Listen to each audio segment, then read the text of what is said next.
Yuk, balik lagi di Berita Gulat by MF Wrestling. Hari ini kita bahas sedikit soal kontrak tempering. Jadi mungkin teman-teman udah tahu ya soal kontrak tempering ini seperti apa. Jadi kasarnya ini kan temper itu kan merusak kan. Jadi kita sederhanakan saja kontrak tempering itu kayak upaya-upaya untuk mengacaukan kontrak seseorang lah dari satu tempat ke tempat lain. Dalam hal ini adalah kalau di wrestling itu adalah AEW sama WWE kan lagi ribut nih soal si kontrak tempering ini, di mana berita terbaru menunjukkan klaim Tony Khan bilang bahwa WWE itu masih sering kontrak tempering loh sama pegulat-pegulat AEW. Salah satunya siapa? Yang cukup nyata itu adalah Buddy Murphy. Di mana menurut Tony Khan, dia itu sudah ngesil kontraknya Buddy Murphy sampai 5 tahun, berarti otomatis 2029 dia baru bisa cabut. Alasannya kenapa? Karena memang sudah digoda sama WWE biar balik lagi gitu. Kan wajar juga sih sebenarnya nawarin balik, toh si siapa? Istrinya Buddy Murphy kan, Rhea Ripley. Buddy Murphy lagi Buddy Matthews. Aduh, saya lupa lagi Buddy Matthews ya. Jadi kan istrinya Rhea Ripley. Di mana? WWE. Ya udahlah.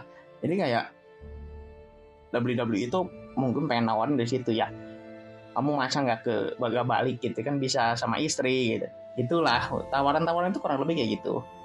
Ya hal yang sama pernah terjadi sama Malakai Black, sama pegulat-pegulat yang lain tuh pernah kejadian. Dan menurut Tony Khan sampai detik ini tuh WWE masih seperti itu. Dan artinya pengen ngacau-ngacauin aja gitu.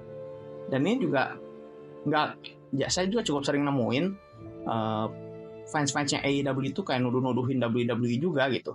Oh kamu kontrak tempering, oh kamu ngacau-ngacauin pegulat orang gitu.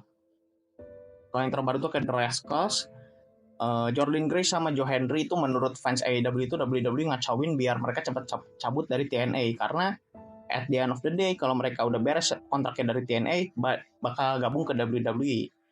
Kalau saya sih sebenarnya nggak begitu pengen mempermasalahkan ya, toh misalkan dia pengen pindah itu kan pilihan seseorang ya. Contoh yang saya ambil keputusan seperti itu tuh ada di Crazy Steve. Crazy Steve siapa ya teman-teman? Kalau misalkan nonton TNA pasti tahu ya Crazy Steve siapa. Dulu kan satu stable sama Abyss sama Rosemary ya, bertiga itu DK. Nah, si Crazy Steve itu kan sempat cabutnya dari TNA karena apa? Waktu itu masih Impact namanya, dia cabut. Kenapa? Dia pengen try out ke WWE. Ternyata gagal, ujung-ujungnya balik lagi ke TNA. Dan masalah nggak ada juga, dia juga nggak ada masalah kayak gitu kok. Dan ini juga sebenarnya hal yang umum lah, karena gini, kalau misalkan kita ngomongin soal kontrak tempering itu, ini bisnis sih, bukan kayak beneran olahraga gitu. Ya, bullshit kalau misalkan ada yang bilang, tapi kan bang wrestling tuh begini, enggak, ini kan entertainment. Teman-teman kalau misalkan lihat siklusnya profesional wrestling itu sebenarnya nggak jauh dari bagian entertainment, bukan daripada wrestling itu sendiri. Jadi kayak ada pegulat pindah dari satu tempat ke tempat lain tuh yang murni soal tawarannya lebih gede yang mana gitu. Ya balik lagi ke urusan bisnis. Dan soal kontrak tempering ini, AEW, WWE itu dua-duanya sama aja kok, sama-sama pernah melakukan kontrak tempering kalau kata saya. Nggak ada yang bisa dibilang, oh yang ini yang lebih banyak melakukan kontrak tempering. Nggak, dua-duanya juga sama aja kok. Toh AEW pernah melakukan juga. Kalau misalkan kita ambil contohnya ya ke AEW ya. Contoh paling nyata siapa? Jeff Hardy. Waktu itu 2022 kalau nggak salah ya, waktu dia cabut dari WWE itu kan AEW udah nawarin ya.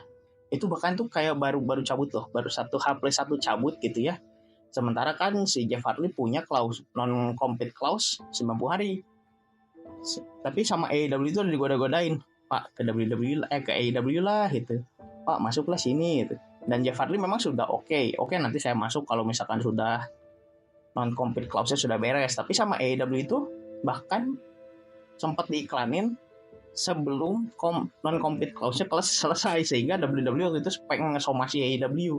Untungnya direspon dengan ditarik gitu si kontraknya. Oh sebenarnya kalau teman-teman ngelihat soal bahasan kontrak tempering ini nggak sekali dua kali kok gitu.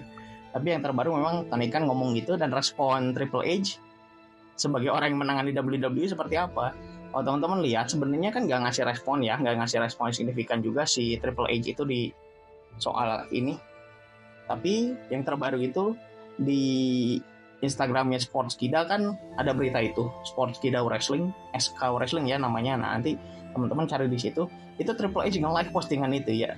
Ya mungkin ini responnya lebih ke ya udah sih kenapa, nggak yang menanggapi dengan serius kayak ih apa sih kok kontrak tempering dan lain sebagainya gitu.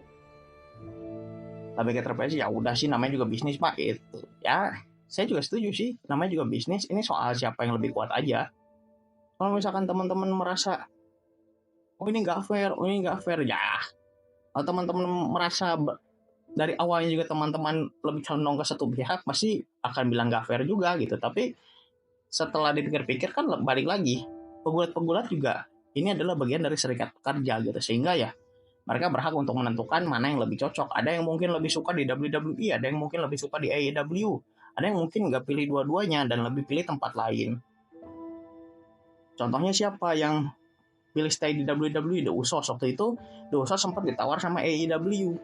Beneran loh.